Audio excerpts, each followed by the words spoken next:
Assalamualaikum warahmatullahi wabarakatuh. Selamat pagi, siang teman-teman dan Ibu dosen yang kami hormati, Ibu Yesi Mailani Kartiwe MPD selaku dosen pengampu mata kuliah pragmatik.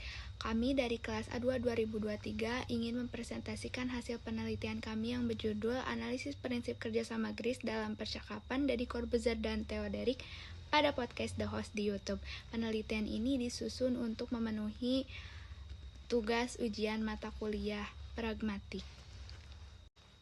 Sebelumnya izin memperkenalkan diri terlebih dahulu. Saya Naswa Nabila Suryanto dengan NIM 23210056 beserta rekan saya Ayusena dengan NIM 23210099. Nah, pada kesempatan ini kami akan memaparkan latar belakang, landasan teori, hasil analisis, hingga simpulan dari penelitian kami.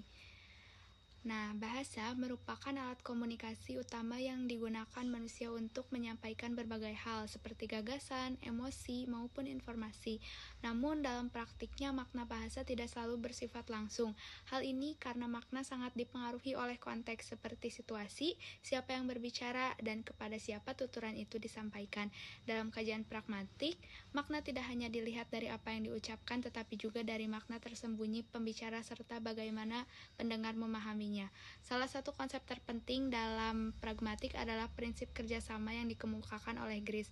Prinsip ini menyatakan bahwa dalam percakapan, pembicara dan pendengar secara tidak langsung bekerja sama agar komunikasi berjalan dengan efektif.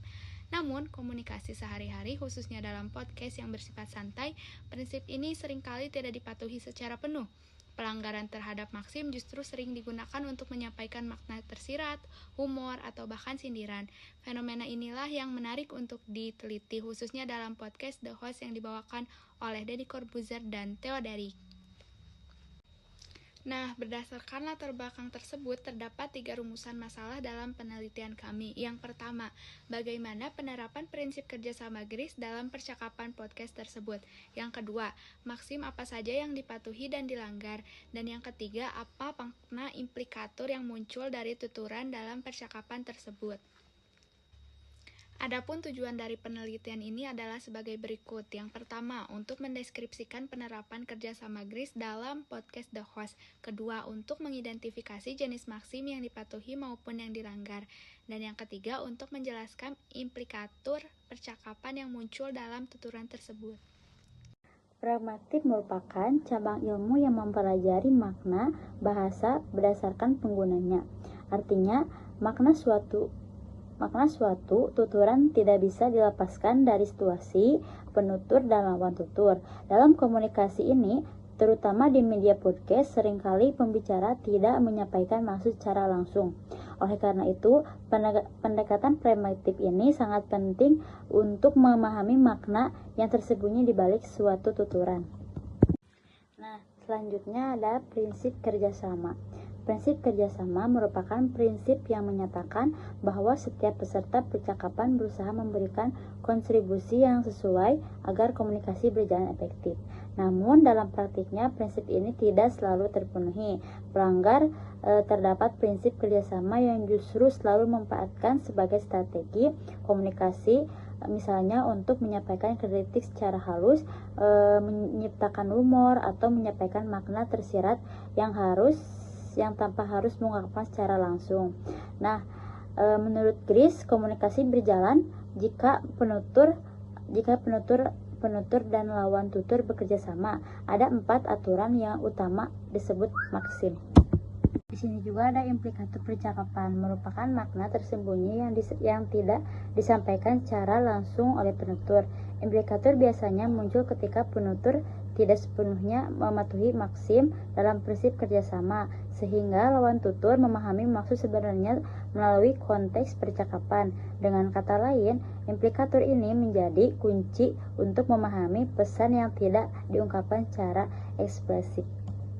Kemudian ada 4 maksim GRIS tersebut, yaitu kuantitas, yaitu informasi yang harus cukup, tidak berlebihan dan tidak kurang. Yang kedua ada kualitas, yaitu hal yang disebarkan dalam fakta yang ada. Yang ketiga ada relevansi, yaitu tuturan yang berkaitan dengan topik pembicara. Yang terakhir yaitu cara.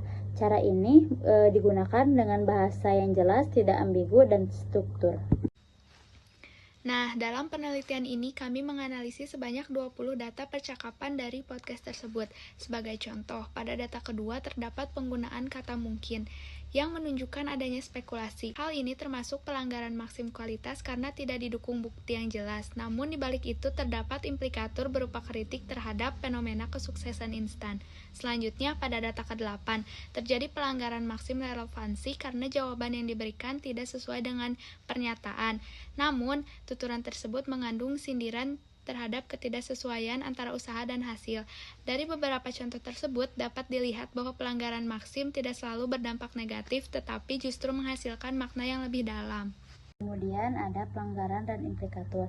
Pelanggaran maksim yang ke-1 ada dari data 02, kualitas spekulasi, yaitu mungkin. Implikatornya adalah sindiran terhadap kesuksesan instan yang tidak jelas sumbernya. Yang kedua yaitu dari data 10, cara metafora, yaitu jatuh di bintang. Kritik ini terhadap pada pola pikir motivasi yang tidak realistis. Yang ketiga yaitu ada dari data 15, kualitas dari hiperbola, yaitu jualan jamu naik Alphard.